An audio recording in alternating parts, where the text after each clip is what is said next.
debate, but we will take a lot of peer learnings from this one-to-one between the government side. Pick up your hands. Which is the government side? And the farmers. The farmers are on the left and the government on the right. The controversial bills which were brought in the 2021 and later repealed in 2022 by the Modi government is what is being debated here. So I invite the moderator, Zubin, please come and take over. Respected ma'am and dear friends, a very warm good afternoon to everyone present here. So, as ma'am has said, we are moving on to the debate session. So, I'll just take some rules for the debate as such, and we'll be simply following a simple high school type of a debate. Since ma'am has said like more participants can come, so I'll expand it to 5 participants basically. So, among your group, decide 5 best speakers.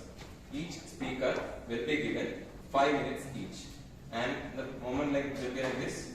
I have one doubt. Like if you want, I can reduce it to 3 or 5. How should we go? Should we go 3 or 5? Because like the thing is that. Yeah. Say 2 minutes. No, it's not 2 minutes. You need to have a moment. No, finally, no. That's what I was asking. Generally, what happens in a debate? Keep some impact speaker. Hello. Hello. See, generally in a debate, what happens is like each side will be given one chance that the interposition side A will open, then side B will open. Then we'll have the session on as a rebuttal session. Side A will rebut what arguments are put by side B, then side B will rebut what arguments are put by side A, and then the third speaker will be giving the final argument on the conclusion.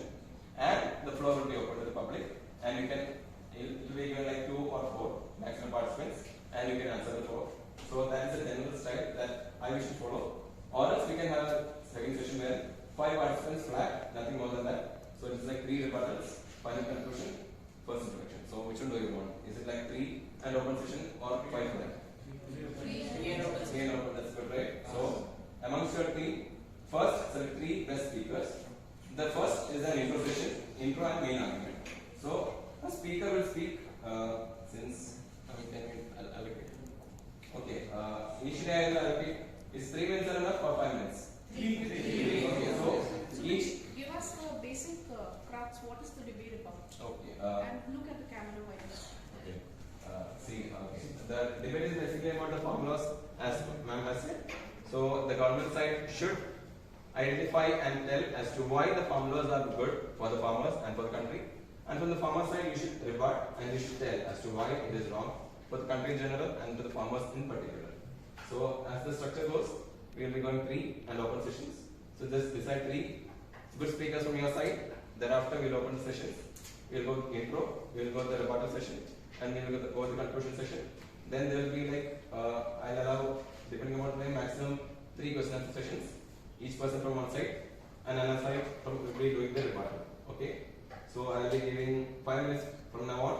Just decide your best speakers, just decide your basic points. The rounds are introduction, rebuttal, and conclusion, then open.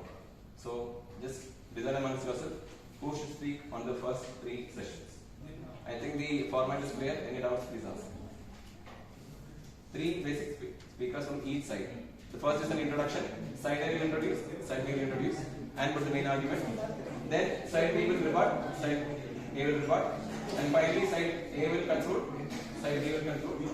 This is side. Let's begin. You decide for 5 minutes. I'm giving you 5 minutes. Done. Identify your best potential speakers. Okay, government, who are the 3 speakers? I want the best speakers. Government side, who are the 3 speakers? Please raise your hands.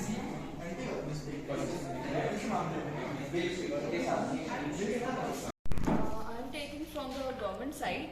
So the first bill, which is the Farmers Produce Trade and Commerce Promotion and Facilitation Act 2020, basically it talks about the barrier-free trade. It means you can sell your produce through inter and intra-trade. So it will, if you want to sell your commodity in a higher price, beyond the APMC mandi of your state, you can sell them. and the state will not leave any hefty tax or charge anything for selling you your produce. So this is all about the first bill. The second is the Farmer Empowerment and Protection Agreement of Price Assurance and Farm Service Act 2020. It will empower the farmer to have a contract farming. You can go for the contract farming also, where you will pay before the crop. Like if you want to have the crop of wheat in another growing season, you made a contract between those private players, and you will be able to get money in the case if your crop gets failed also. And the third is Essential Commodity Act, which says that it seeks to restrict the government to sell their commodity, and 14 commodity like cereals, pulses, oil seeds, edible oil and onions as an essential commodity. It will remove all this from the Essential Commodity Act. So I am supporting my first bill, that is Farmer Produce Trade and Commerce Act, that you can sell your produce anywhere throughout the country without any tax or any intervention from the government side. It will empower the farmers also to sell their produce wherever it is possible, wherever they are getting more and more price. So it will empower them also to think and go to all the private players also for selling of their produce. The second is Farmers Empowerment and Protection Agreement, Assurance of Price. That is all about the contract farming. If in the case your crop get failed, then also you will get the price whatever you want. Suppose a farmer is growing tomato and some ketchup company is taking their produce.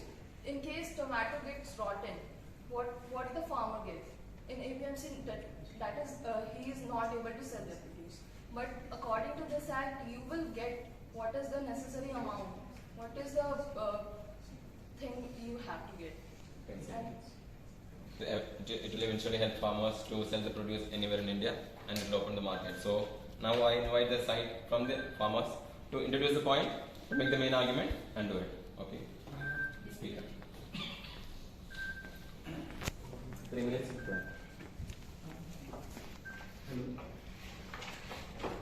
So debates are good because it enlightens us on the undiscussed areas of already established truth. So my opposition from the government side is talking all the technical points about the legislation of the law. So do you really think that these farm laws were repealed due to the content of the legislation? Nobel laureate Abhijit Banerjee rightly argued that the crisis is all about trust and the motive of the government. It was never about the content of the legislation. So she pointed out about the APMC laws. So APMCs are regulated areas. So now government what is saying that they will create private mandis where you can sell your produce outside the mandis. But do you really think that farmers, 86 of Indian farmers are having less than 0.2 hectares? Will they have that much bargaining power to argue with the private? And she told that the rotten tomato example. So do you really think the private buyers will take the substandard products and will benefit the farmer? Will they think about the farmer? No, they will not think about the farmers.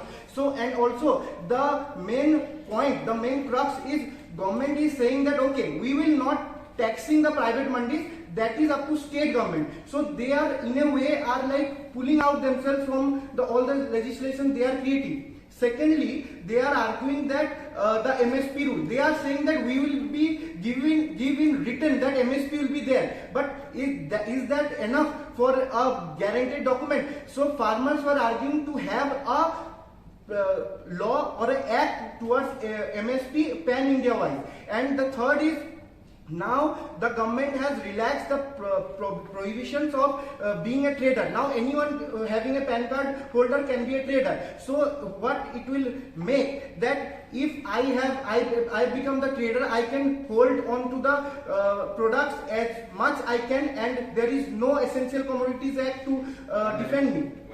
Okay, so there are no Essential Commodity Acts to defend me. So I can hold on to the product, then I can crash the price and I can manipulate with the market. And also the most important thing is we have to listen to the farmers. the government side is already fighting a lost battle. There is no point in arguing the technicalities of the 3 laws. The main reason these laws were repealed because there are no perfect execution. The government's motive were not particularly expressed towards the farmers. Farmers were suspicious all along. So it created a massive miscommunication, and due to this so many farmers were died. Who will take the responsibility of those deaths? Can the government clarify on this?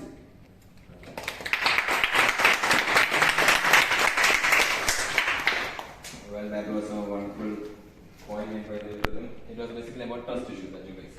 So the next round is basically rebuttal. So each side will be given 3 minutes each to rebut the arguments each other. So the first we will go with the government side. The speaker.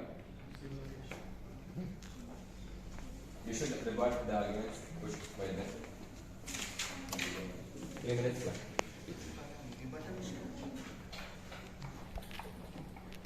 Actually, the first argument is this law is against the government.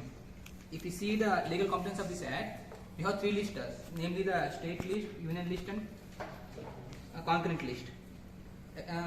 So, according to this entry number 48 and entry number 2633, union government has fully empowered to have this law, to take this law. But the only thing is, the farmers are not aware of the legalities of this act. If you see the farm produce act, it will allow free trade toward the country. Like if I produce paddy in my own district, Guntur, I can sell it anywhere in the country. Like I may sell it in Haryana, I may sell it in Kerala. If I will get a better price in Haryana, what's wrong in selling in Haryana? If I get 5,000 rupees in Haryana, what's wrong in selling in Haryana 5,000 rupees? But exiting laws will not allow me to sell in Haryana. I have to be in my own boundary to sell. That's the one thing. And another thing is, if you want to sell the mandis, APMCs, the APMC will have a lot of tax, and they don't have any facilities. APMC will collect mandi tax, and then they don't have any storage facilities, and then they will deposit money only after 3 to 4 months of taking down this. And the third one is, I will tell you about the story. One farmer is there, he is having 5 cuts of land, he is having onion, and then the onion price is around 90 rupees. So he is very happy that he is getting a very good price. Suddenly government came and government has done a rule that government has fully banned the export of onion. Then suddenly the price dropped to 10 rupees. Then he has lost almost 80 rupees in opportunity. Like this, if it is a case, if he lost 80 rupees, if it is a free market, he should at least get 40-50 rupees for his produce.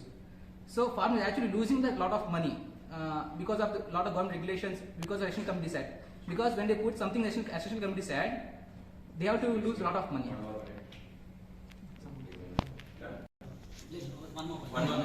And coming to death part of the issue, generally there are more deaths that has been happening because there is no proper price for the they produce, and then exiting APMCs fail to provide that services for them. That's why there is a lot of deaths. Then if existing system can't prevent the deaths, why can't we go for new system? Even in the existing system, we didn't see any facilities, we didn't see any decrease in the deaths of the farmers. Why can't we go for new system and just we see for 3 to 4 years if system doesn't work, you can always have a chance to go back to the previous system. Why can't you try a new system and just experiment for it? As he has pointed out, we have understood that there is a closed system and there is a price fluctuation, which he pointed out. Now we have the government side done now. Now you have the rebuttal session, but in this case you have to rebut what this side has said. I have to rebut. No. See, rebuttal session it has opened to him. Now you have to rebut what all the arguments are put in the initial session, and another speaker can speak if that's the case and make a strong point. After that, we will wind up with the conclusion. Then we will open it up to the kind of session. Anyone to speak on this side? As my friend said, that first law is good, that we can do the interstate marketing of our produce, like we can sell our paddy from here to the Haryana. But who is going to work on the transportation cost? As farmers are marginal, maximum farmers in India are marginal. How they will be able to sell their produce by use of these transportation? Who is going to pay for that? I don't think so. Someone is going to pay for the transportation cost for them. So it's better to sell in the APMC mandi at getting a good price over it. It would be a point if like there is no issue of selling to interstate. It would be a good option, but still the cost, farmer has not that much cost to invest on the transportation. Now let us talk about the contract farming. As per the contract, any private firm confirms like you have to do these practice and packages. The farmer don't want to adopt those packages of practices, but he used to adopt influence of the private firm. So it's like they were deteriorating the soil conditions, but we can't do anything as we are bound to the contract. And it depends also, maybe the contract we have made in early season and the price will fluctuate in the future. That means farmer will not get the proper price and the contract would be made in the earlier phase only. So I think so it would be not a proper way to make it fully contract. And we can also think about the minimum support price. As right now farmer is getting some minimum support price on various commodities on cereal or oil seeds. If we properly stop that thing, then farmer is not able to get a single money over it. And the commodities, these are the essential commodities that farmers are growing, like cereals, paddy, wheat or oil seed or onion, potatoes. They need some minimum support price for it. So I think so this is the major reason the laws are repealed. Thank you. So Anushka has raised some beautiful points regarding as to why they don't support the laws. So finally we come to the end of the formal session with the final concluding session. Each side will get 3 minutes to make their final point. So first from the government side. The final point, anyone? Government side. Harsh. Final arguments, and we need to point it up. After that, we'll open the floor to the public. That's it. I guess we are very much clear about what the laws are, and my friends are here talking about that we are not giving MSP to farmers, or the laws doesn't talk about MSP. But how do you think that these ration shops which we maintain on entire rural areas will work? How will they get those grains? So government will be doing some procurements at the end of the day, and you need to realize that we are not closing any and all procurements, but see, there will be some procurements which has to be done. Second point, which we were talking about, why do we need these laws which talks about contract farming? See, at the end of the day, we live in a free country and we talk about freedom. So why these farmers should be liable to sell their produce to one place? See, we are never talking about closing APMC mandis. We are talking about giving them opportunities to sell their produce to any place in the world they want, irrespective of the prices they win. See, and the third point my friends were talking about who will take care of their transportations and other things. We are having these online auctions. You might have heard about these portals which we have, Enam and other portals, where the traders are registered, where we are also registered. As a farmer, I meant the farmers are also registered. What happens there?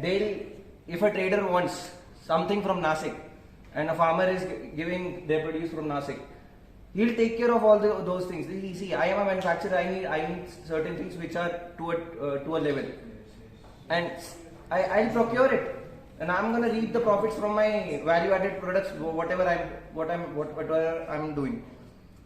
Fourth point, you were talking about land sizes and small farmers.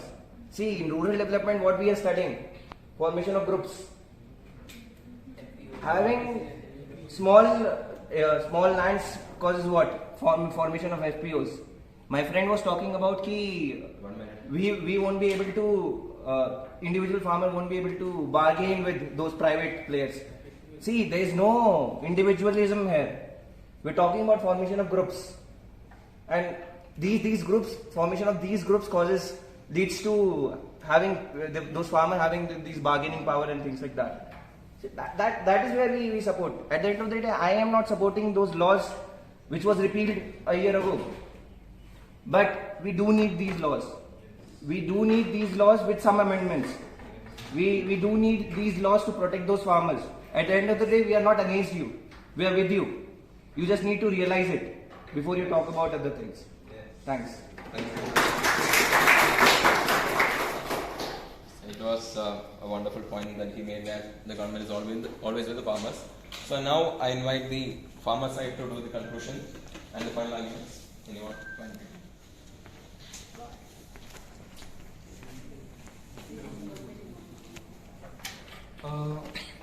I would like to just conclude in 3 words, in 3 sentences. First, I would like to encounter Harsh's point that initially we have to work on the individual part. Means we have to form the group, not on the individual, because most of the farmer are marginal and small farmer. So better to form a FPO or any organization than to reform and pass any law.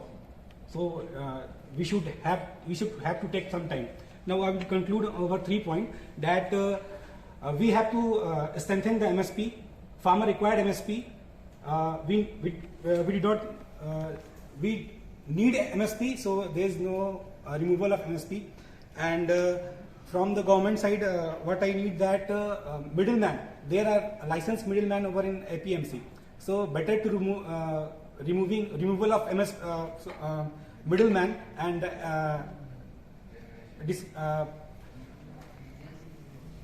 APMC का power को छीन लेना और middle man को हटा देना, तो वहाँ भी बेरोजगारी का बहुत सारा मुद्दा आएगा. तो बेटर कि पहले हम मिडिल मैन को भी रखें, क्योंकि फार्मर्स जो है वो प्रोड्यूस कर रहे हैं, फिर they have to go to sell to the other country और wherever the boundaries. So better they will be some getting job middle man, and farmer will assure that our price will be better. And the third point is that people didn't faith on private player and this. So we have faith on government. So better these government issue and these government people should be a player in this farm law and sector, so that people will have faith on it. Thank you.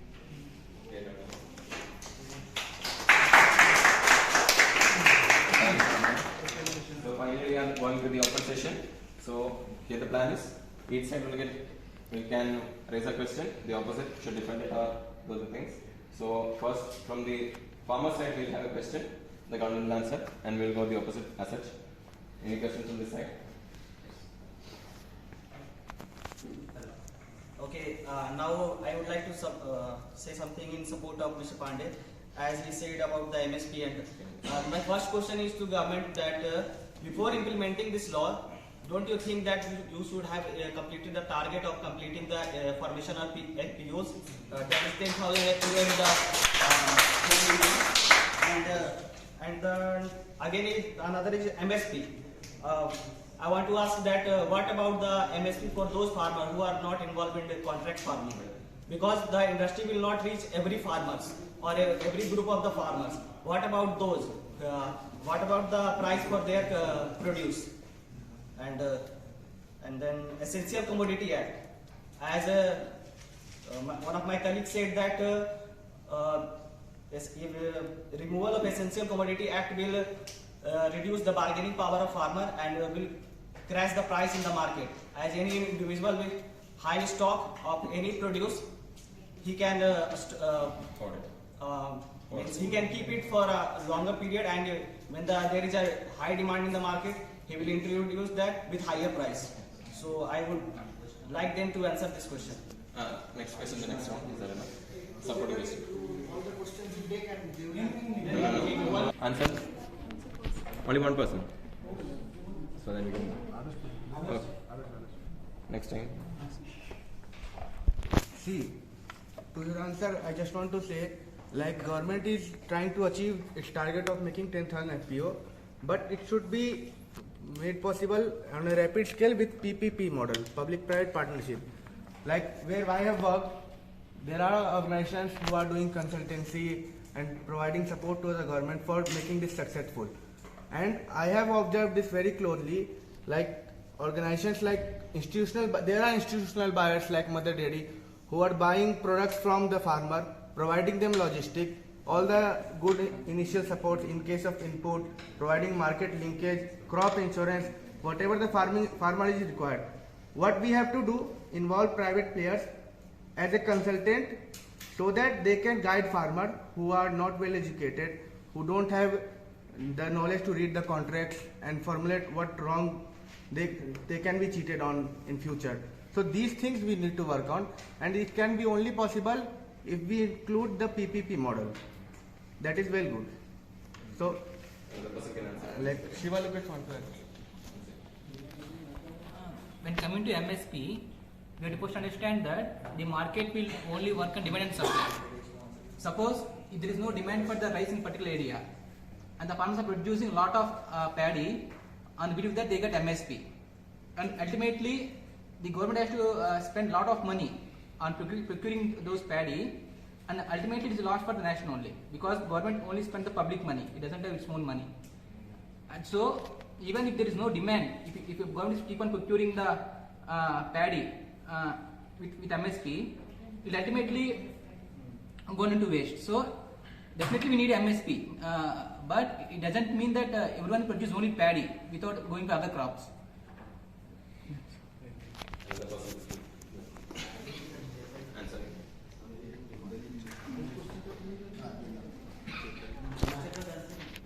In response to what Mr. Rohit said, I would also quote the Farmers Produce Trade and Commerce Act 2020. This act allows you farmers as an individual to sell your produce outside of the government-regulated agricultural produce market committee.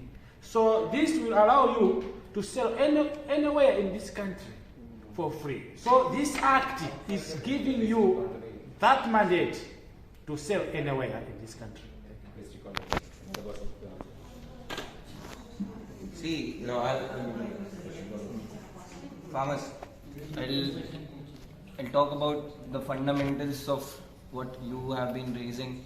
Ki you should work on FPOs first and then carry on to having such laws which talk about what Mr. you were saying. Ki contract farming and things should be done. See, we don't educate people and then create jobs. This is a multi-dimensional approach. Development doesn't go one by one by one. I can't grow you first. Meanwhile, as a nation I'm talking about, कि I develop education first. Then उसके बाद I develop education हो गया complete तो let's develop health first. और अब health हो गया तो let's give them jobs. It doesn't happen like that. You need to understand this is a multi-dimensional approach. You need to take everything together. See, the approach here was कि meanwhile we are creating these FPOs and these farmer groups and we are promoting such things. And then we ask you, see, we were limiting them to sell their produce by saying कि आप APMC में ही जाएं. We were creating groups but we were not giving them powers. Now we have given them the powers. You see, abhi we are creating groups. This also promotes creating groups at the end of the day. And then what happens is now you have groups, now you have the power to sell anywhere. You create the groups, you sell it at your own prices. That's that. One more thing about stocking I want to add. 1 minute. Okay. My friends was talking about ki stocking kar lete hain and then things go wrong. I'm again coming to the same point of groups. What happened was ki when prices falls, nobody stops them. Government doesn't stop them. Nobody stops holding कि आप अभी prices को बचा लें. But the prices go high. What we used to say कि stop, you can't sell it to anybody else, and you need to stock. मतलब you can't stock and then prices go high. Problem वहाँ पे ये था कि अभी what we are doing कि prices we are giving them the chance to reap the farmers also कि आप भी अगर prices high हो रहे हैं तो you can sell those to high prices. You stock yourself, become a group, save inventory बनाओ अपना. You have those funds there with NABARD. You make warehouses as a group.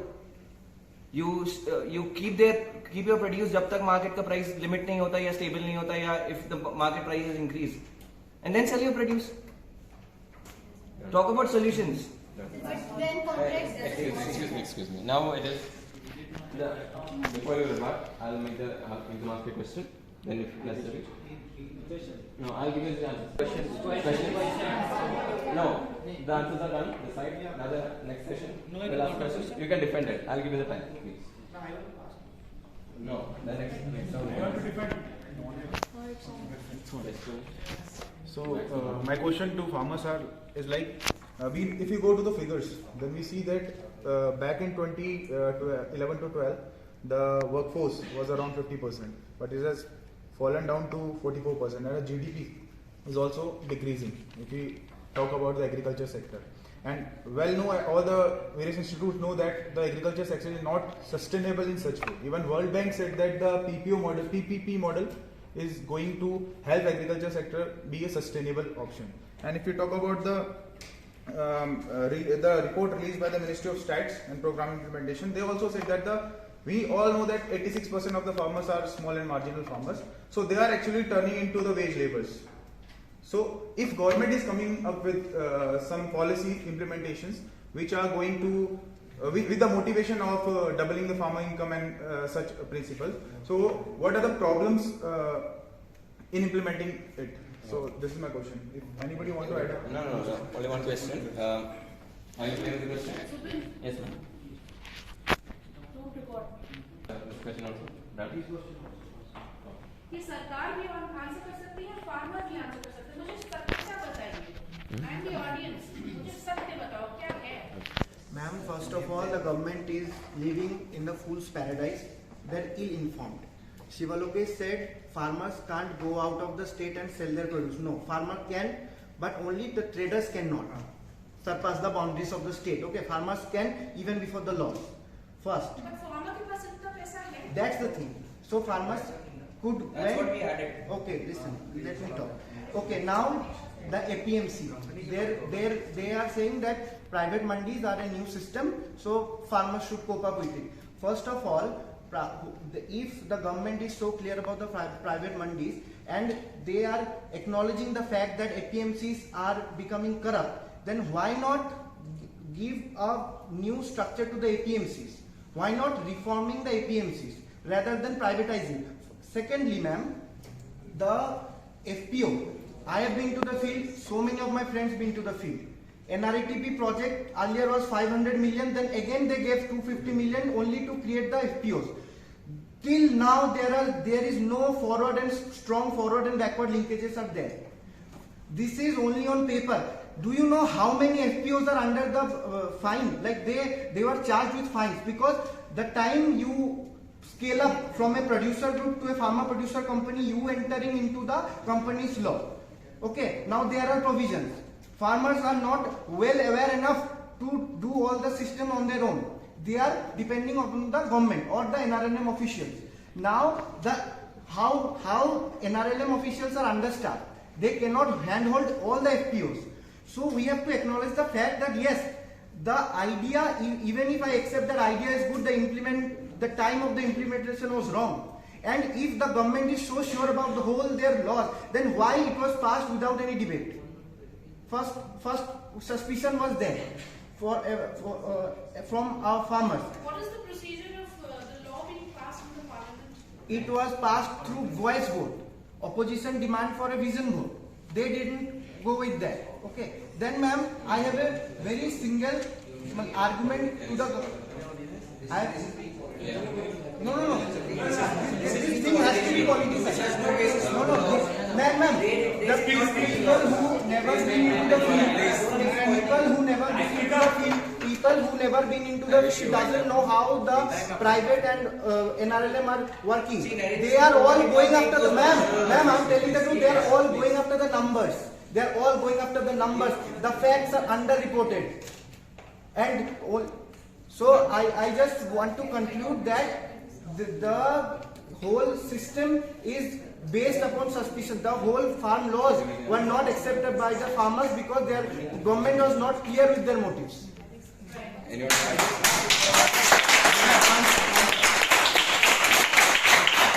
I think we can better have an open session. That will be better. So each side can speak. Anyone? Kerala did not accept the law. How do you revert that government is not an external entity? They want to fill the pockets. We are not. Can we open this and okay. So this side, please go alternate. Done. We'll only have avoid noise. एक करके बोलो. Okay. Why can't our speakers can't Okay. answer? Because they Excuse me. they all got. Can I have the mic? Can I have the mic? I'm sorry. One second. Since can I make a point? I'm sorry. Since ma'am asked a question, I was just deviating. So if you want to answer the question raised by Hitesh, the dice is open. You can answer if that's the case. Sustainability of the current scenario, the agriculture, because it is deteriorating and the PPP is also coming out. What my question is that the PPP model is a good option by which we can sustain it. Even the World Bank says that it is the best model.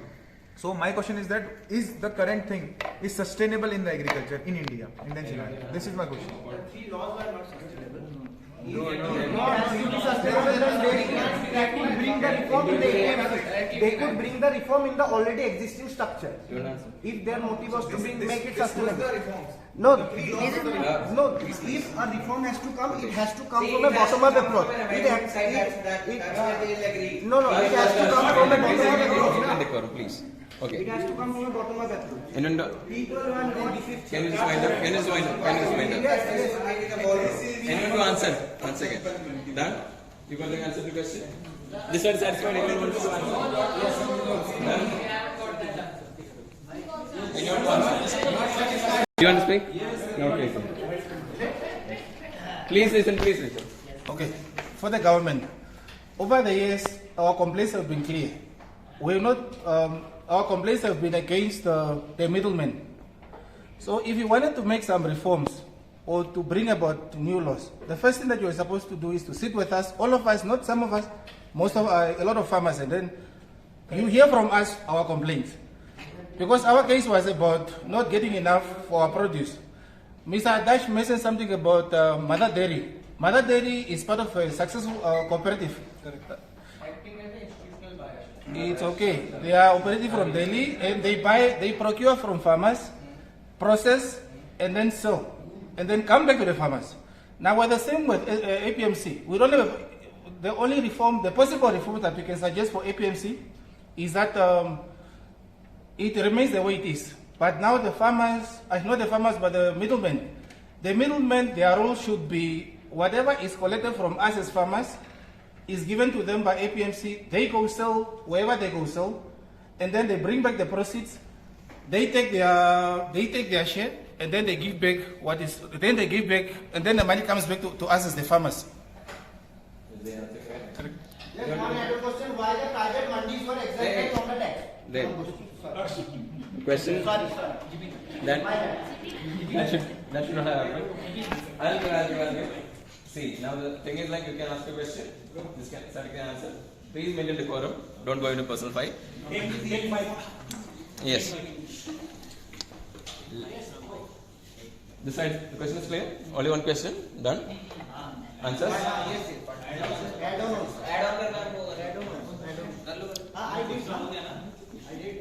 Yes, I want to respond to what Mr. Mike, one of the farmers, has raised here. In terms of engagement with different stakeholders of farmers, in 2020, in February, we managed to engage with Farmers Union to address their concerns, and we have managed to offer amendments to the laws to address the demands. One of the amendments is the Essential Commodities Amendment Act 2020, whereby we have managed to remove cereals, pulses, oils, sub-genes, aru, so that we can allow for greater private investment and in storage and warehouse facilities. We have also provided regulations of stock I request all of you to stick on to the point, please. Yes. Okay, please. Yes, I will try to respond to you. Just wait. Then finish. No, it's all right.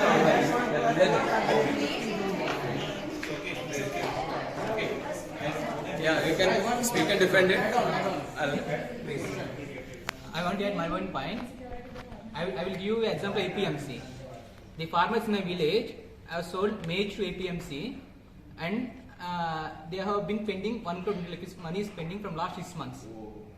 They didn't release till 6 months, and then some of the farmers has sold to the private members, and they given the money within 2 days. Then why we have to sell the produce to APMC, which don't?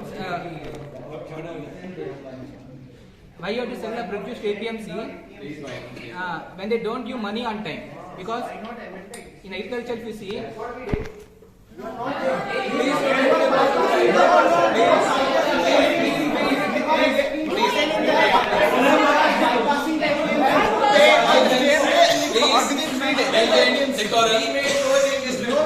That's what you are taking provision for that APMC is getting impacted. You are making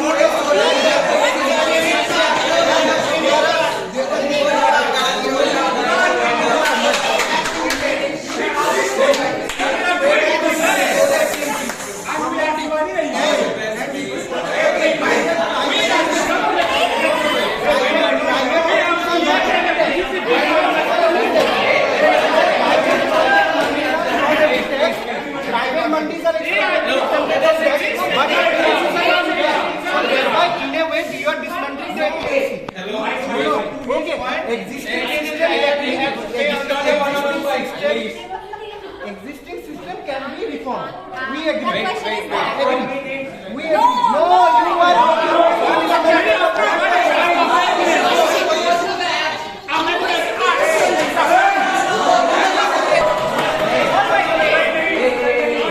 They would never agree to it, ma'am. They would never agree to it. Their entire discussion was on that. They would never agree on that. Tell me what exactly, because this was there to facilitate whatever you are putting in to produce to be able to get you back the income and double your income. It was the basic intent was your profit. What in the current laws do you want changed apart from your MSP, which should be there? What in the laws, what I understand from the debate that is happening right now, they want government, they want the FPO to be strengthened first before you bring the laws. Do you agree? FPO formation is happening, but that cannot halt the rest of the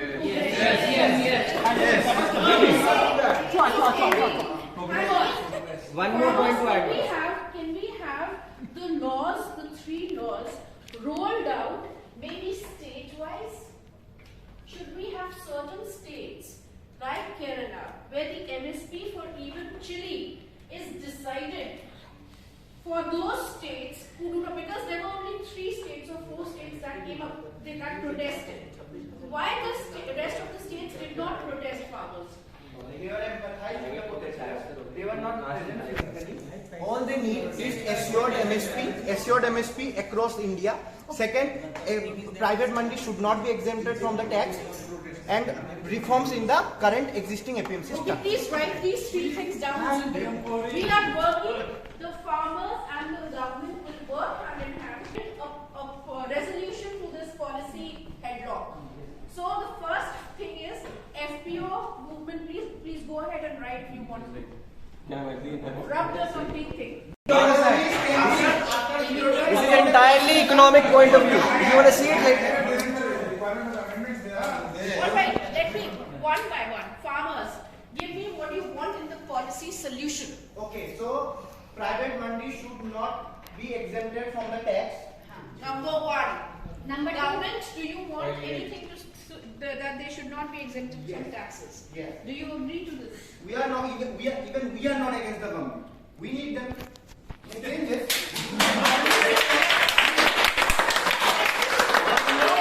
Second point.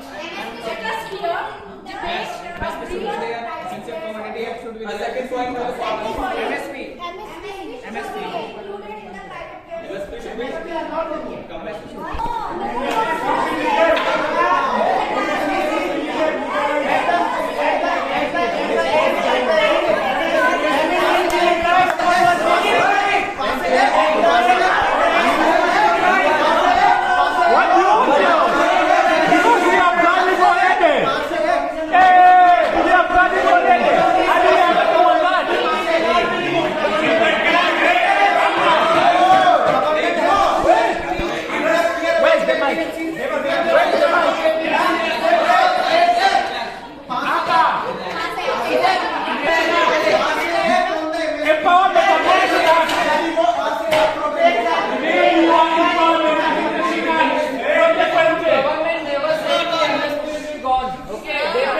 They pay the expense. Empowerment and pension act, not empowerment and pension act. Yeah, it is there already.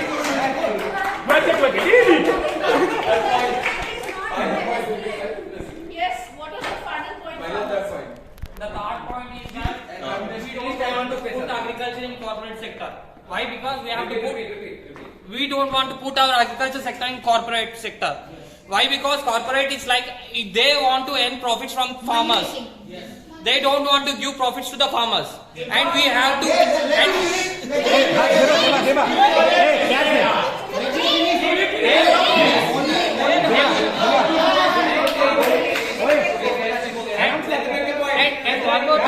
And one more thing, we have 86% of small and marginal farmers in our country. Every farmer is having less than 1 hectare in our country. So he has to, private people will come and group of farming will take place, and they will make the earnings from selling to in the outside countries. And they will use so much amount that is related to the MSP price. They will use the farmers. That's it. If government will take 10,000 FPOs. How many FPOs are working now? After 3,000 after 3 years, the support from government will be completely banned. Then you have to work their own. How many farmers are got to know about how FPO will get to earners? All right, farmers, I agree. But tell me, with less than 1 hectare of land, whatever is happening right now, how do we improve it? Yeah, ma'am. If not, the people less than 1 hectare, they are getting that small amount of money. But if we don't want to include in corporate sector, but by forming the 10,000 FPOs, we have to finance that FPOs. That FPOs want to buy the produce from the farmers less than 1 hectare. And then... So you tell me the chain that you want to develop. The chain through the FPO that you want to develop from fork to farm, from the farm to fork.